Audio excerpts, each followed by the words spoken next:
Секое доаѓање овдека во судот, речиси секој ден, еве сега од 8 дена во 6 дена треба да бидам на рочишта за 3 или 4 различни процеси.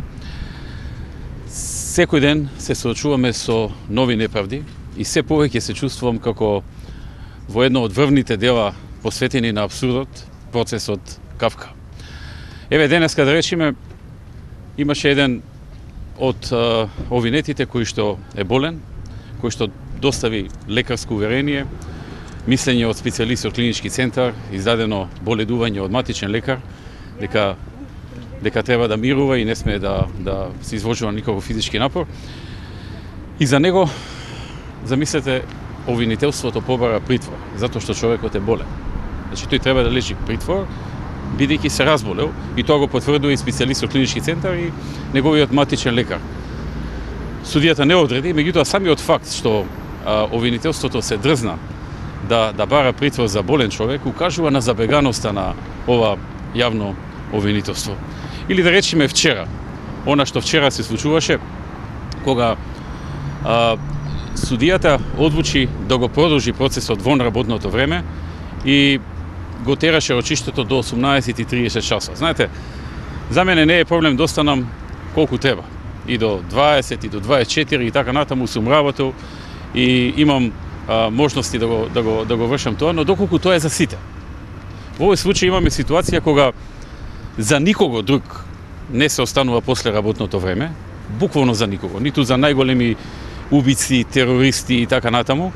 Секогаш судењата завршуваат некаде најдосна околу 15 часот.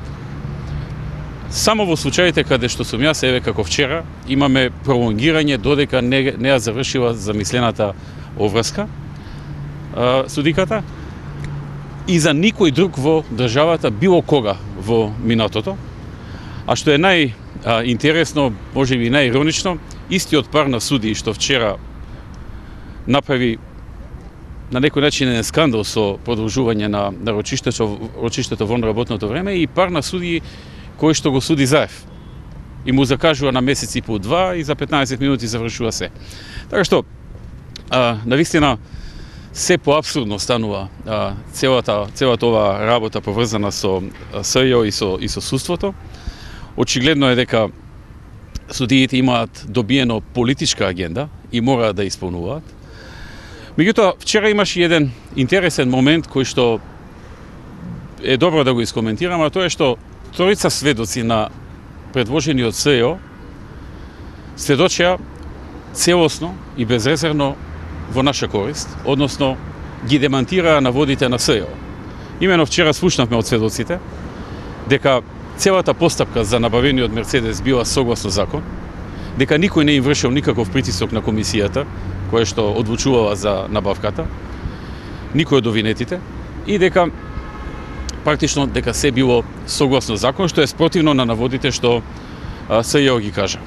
Исто така, самите сведоци укажаа на неопходноста, на нужноста од набавка на такво возило, на недостатокот на такви возила, на тоа дека и преостанатите две кои што ги имале се стари, произведени некаде 96-та година, дека често пати ги оставале ВИП гостите на сред пат некаде низ Македонија, па морале или да праќаат возило доколку друго возило блиндирано доколку има на располагање, или пак да ги возат во небезбедно возило. Уште поинтересно беше што сведокот кој што практично е раководител на компанијата која што го продава возилото, укажа дека за прв пат во неговата кариера, односно во сиве овие години на постоење на нашата држава, за прв пат ваков вид на возило, безбедносно, блиндирано, заштитено и така натаму, државата го набавила со тендер. Затоа што законот овозможува ова возило да не се набавува со тендер, туку директно во директна спогодба помеѓу државната институција и фирмата која што го набавува. Што укажува дека доколку било кој сакал да направи некакви неправилности или нешто да оствари некоја цел, Министерството за внатрешни работи имало можност тоа да го направи, да набави возило какво сака, од кого сака и по цена што ќе ја договори директно без тендер. Но тоа не го направило. Наспроти дадената можност во законот, Министерството отворило јавна постапка, јавен тендер и така натаму, што уште еднаш покажува за какви абсурдни обвинувања и судења станува збор и со какви апсурди се соочуваме во овој суд, кој што се повеќе се прераснува во суд на апсурдот. Во театар на апсурдот, ако сакате. Пробувате ли да ги одложите рочиштата? Поготово за како што гледате, јас досега, фала му на Бога, ниту едно рочиште не сум пропуштил. Ниту едно. А ги имам кој знае колку, не сум ги броил, може би 50 досега.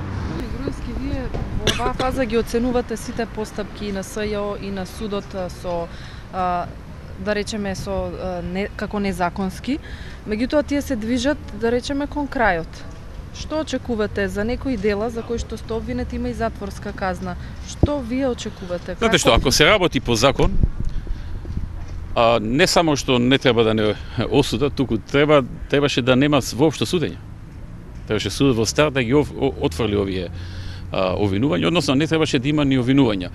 Затоа велам, ова стана еден вид театар на апсурдот. Ако не се работи по закон, се е можно. Нели, кога имате заробено судство, се е можно. Но да оставиме можност за судиите да работат по закон.